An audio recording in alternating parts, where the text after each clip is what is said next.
Hello, Rays fans, rubberneckers, and just general baseball fans.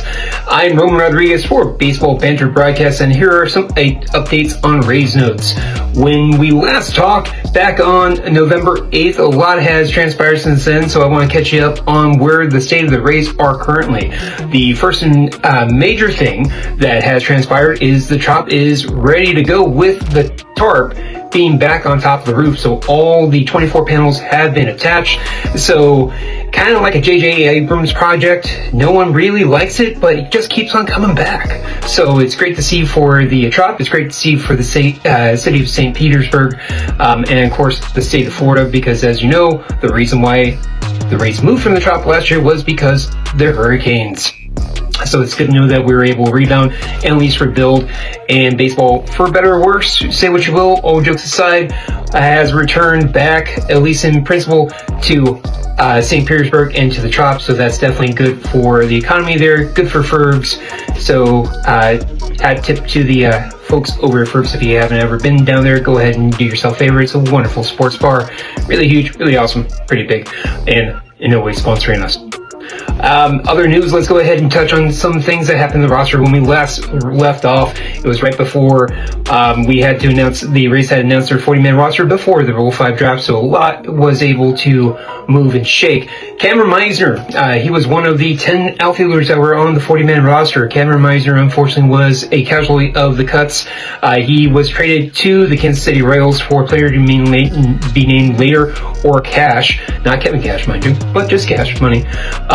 And I'm very sad to see him go. He finally got his shot at the big leagues last year, had some key hits, was doing very well to begin the season, but it looks like adjustments happened, then unfortunate injuries, and he was moved to the side and cast out. For other people like Chandler Simpson, with Cameron Meisner going, that basically ends the circle of Joey Wendell trade tree, which of course was Jonah Heim trade tree, which was of course the Steve Pearce trade tree. So there you go, it's closed out there. So unless the Cash or the player be named later ends up being someone pretty awesome, come on, Salvador Perez.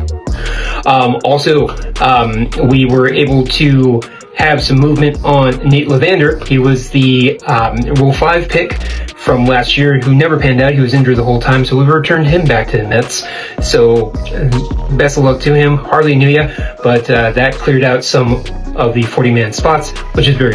And another casualty to the 40-man roster crunch was Bob Seymour, big Bob Seymour.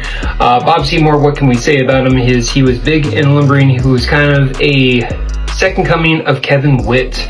But Kevin Witt, when he played for the then Devil Rays, was about 33 years old, but had a lot of pop. Bob Seymour obviously was about 8 years younger and still have a lot of pop. He did a lot of great things for your Durham Bulls, but when he got his call to the show, he showed some pop, he showed some very interesting notes, but he unfortunately was cut from the 40-man roster and is allowed to pursue an opportunity in Asia.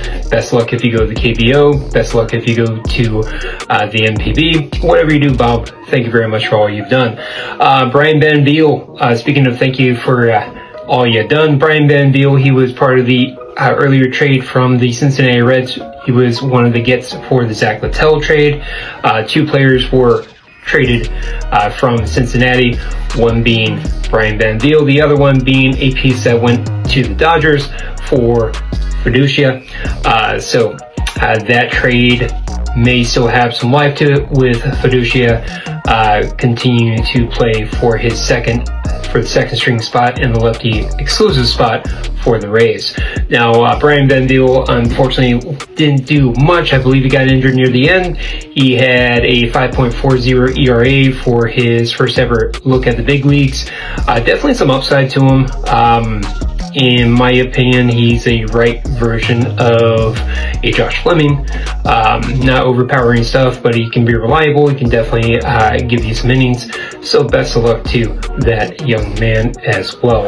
Also of interest note, John Rooney, the lefty that was picked up from, or formerly of the Houston Astros, was signed a minor league contract. Now, that may not really have any impact on the Rays in 2026 because he is injured. I know he had some bone spurs, I believe, in his his left elbow, his throwing arm. So whether or not he'll actually make an appearance in a Rays uniform is hard to say, but best of luck to him. Welcome to the Rays, regardless.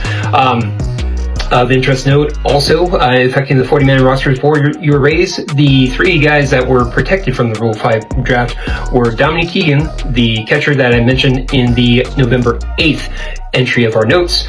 Dominic Keegan, who is basically a bat-first catcher who has made a lot of positive strides in his defensive game that have been really applauded for his efforts. He was able to make the 40-man roster. Best of luck to him. He was a Vanderbilt 3rd-round pick.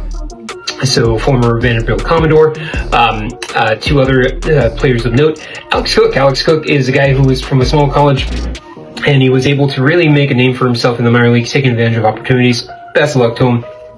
He has a lot of strong stuff, and he more than likely will be a bullpen arm.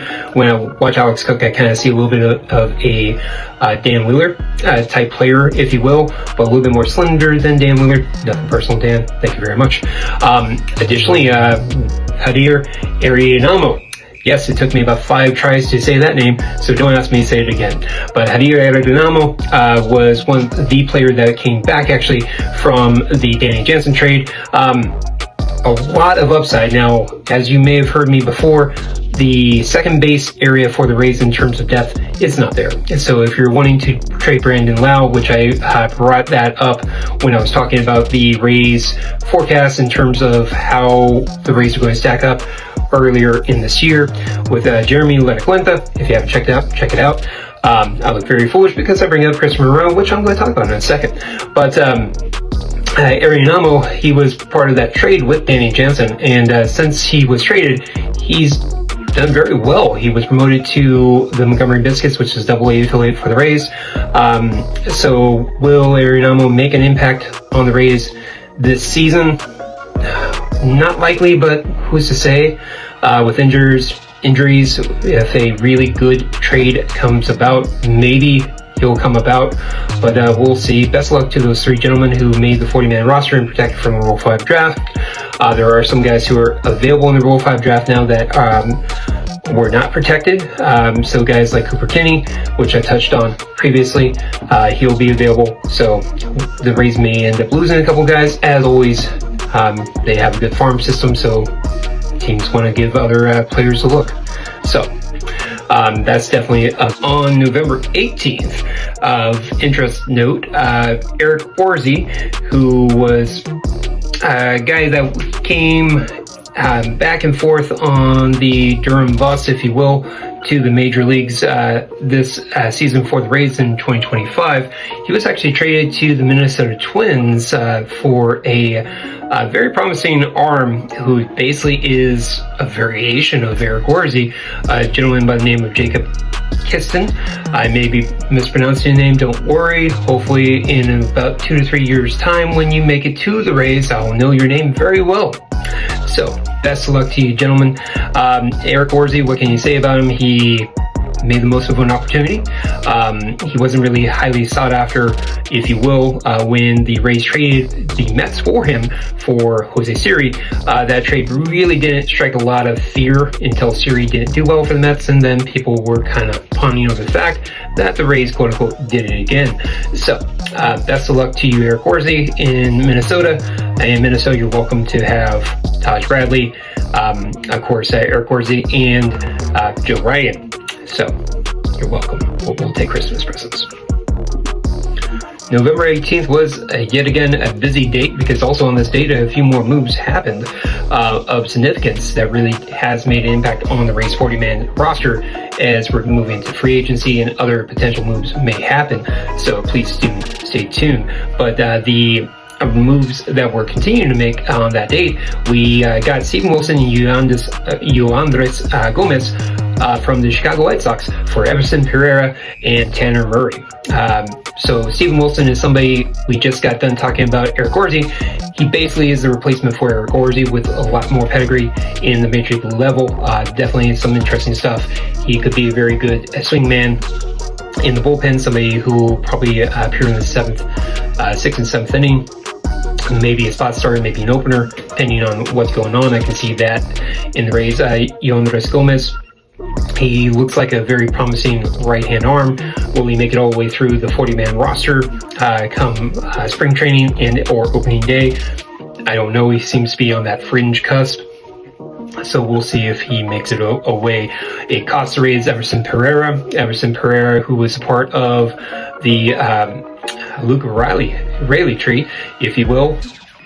So Luke Raley came from the Mariners, or was traded to the Mariners for Jose Caballero, and Jose Caballero turned into Everson Pereira.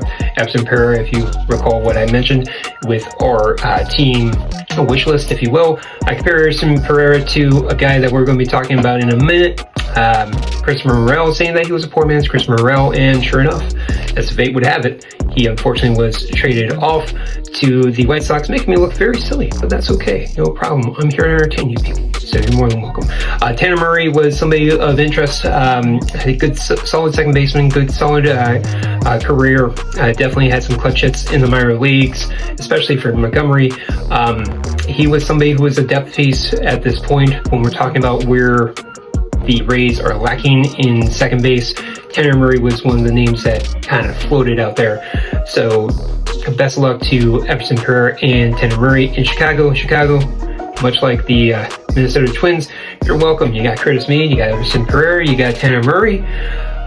We'll accept Christmas presents, guys. Just saying. Closing out on the November 18th transaction list, if you will. A very busy day for the Rays at this time period. The Rays made a trade with the Boston Red Sox. This trade consisted of Tristan Gray, who was the depth piece for the Rays for second base, especially near the end of the season, came on strong for August. He was somebody that is of interest, and it was such an interesting piece that he was able to get Luis Guerrero. Luis Guerrero from the Boston Red Sox. I remember seeing him out of spring training when the Rays were playing the Red Sox early on. He was very impressive, annoyingly impressive, to be frank with you. He's somebody, in my opinion, who's going to be a poor man's Manuel Rodriguez. If you recall, my philosophy with the Rays is they typically always make a move that is going to replace somebody that's already there. So there is some harmony, in my opinion, with Manuel Rodriguez.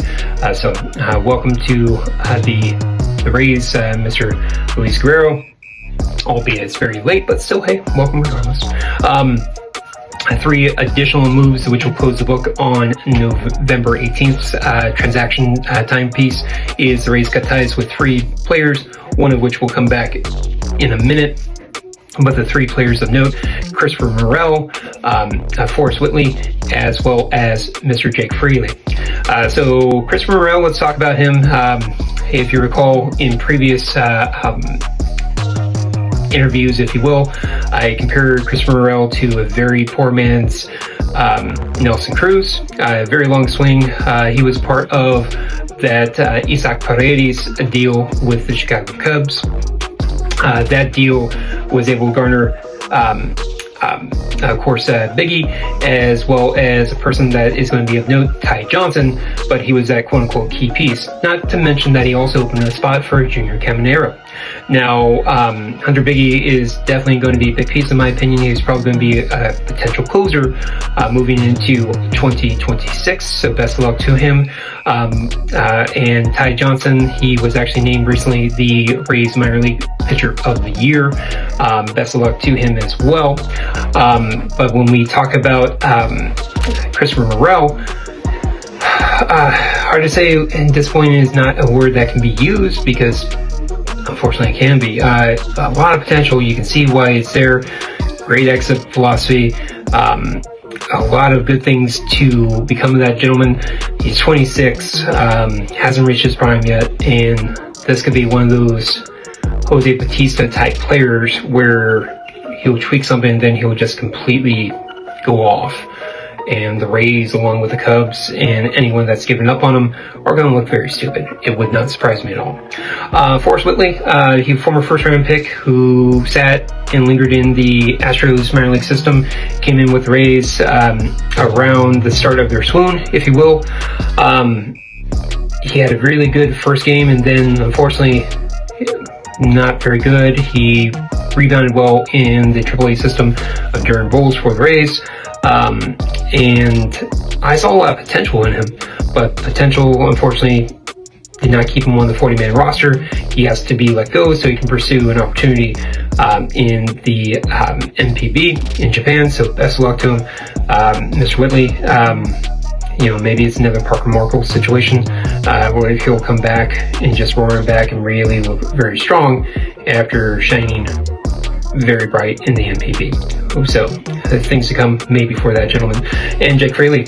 Jake Fraley is somebody who we're going to be talking about soon, but I won't spoil it too much. But Jake Fraley is one of the guys that came up with the Rays. He was picked up off the waiver wire from the Braves. Definitely an interesting piece, especially with the Rays needing something, just anything from their outfield. He hit 254 last year, and he has some potential for pops, so definitely a little bit more consistency than what we have in our core right now with Jake DeLuca, with Chandler Simpson. By the way, righty Jake DeLuca, Chandler Simpson lefty, and then you of course have Josh Lowe, who is a lefty himself, often injured right now. I do wish him the best, so much potential, but unfortunately that potential is not being reached. So whether or not Jake Fraley does a lot, we'll soon see. So that concludes for November 18th. Definitely more to come soon. And last two moves of significance to bring up for the end of my Rays notes is the Rays actually recently signed to a minor league contract Ronel Delgado. Ronel Delgado last year played in over 100 games for the Nashville Sounds, the AAA minor league affiliate of the Milwaukee Brewers. Ronel Delgado is an interesting get because he hit 284 last year for, of course, the International League's Nashville Sounds. In my opinion, he might be a potential replacement for Tristan Gray, who, of course, was traded, as we covered earlier, to the Boston Red Sox. He's somebody that I can see making a potential impact on the Major League roster at some point. So definitely something interesting to see there. Last move of significance, Jake Fraley. Speaking of which, he came back after 3 days, or excuse me, nearly 10 days after being cut from the team. He was brought back, signed to a major league deal, 1-year deal, worth $3 million. So he does have about $400,000 worth of incentives on that contract. So very good to see. I do think that Jake Fraley is a very interesting piece, especially with the uncertainty with Josh Lowe, whether or not he'll be there or not. Jake Mangum is a player that the Rays have relied on highly as well. But to have Fraley in there, who can be a good lefty replacement for Josh Lowe if he gets injured again, or if Placios gets injured again, or I don't know, Johnny DeLuca gets injured again. Are you guys seeing a trend? I am. So Jake Fraley, I think, is a very interesting get. Somebody who I'm very happy to see back because he was part of the Rays minor league system, and then he wasn't. He became a Mariner, and he did a lot of good things for his career. So to see him come back is definitely something good to see, and I do wish him the best of luck moving forward. Of course, hopefully he can make an impact on the Rays' very, very lackluster outfield, at least currently. But here's the thing about the outfield: a lot of people are giving him flack. If you take a look at the internet, it's lackluster, but you have a lot of contact hitters with Jake Mangum. You got a lot of contact hitters with Chandler Simpson. And then you have Johnny DeLuca, which was injured most of the season. He has a very interesting right-hand bat who can be an impact bat. If he can hit about 260, 250, 260, we're not talking major, but if he could just have that and stay healthy and have 11 home runs and really spark the lineup, now you got a much more interesting lineup. If Jake Mangum can hit, somewhere close to 290, and swipe 30 bases, hit his 1 or 2 home runs for the season, 30 RBIs, that's an interesting lineup. You have, of course, Chandler Simpson, if he can hit around 300 and steal, because in 104 games he stole 44 bags. Granted, he was picked off or he was caught stealing 12 times. And so if you have 300 300 hitter with Chandler Simpson, and him able to have a very strong,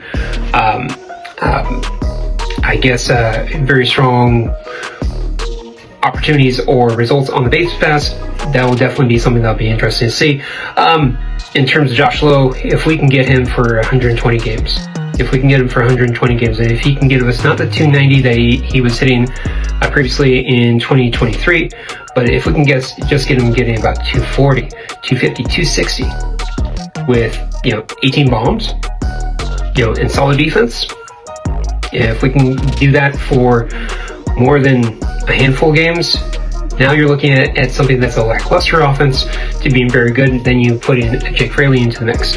So that's what we got here for your Rays notes. Sorry about the long edition. I just wanted to chime in on what we've missed since then. So tune in here at Baseball Banter Broadcast for more content here at the B3. And as always, go Rays.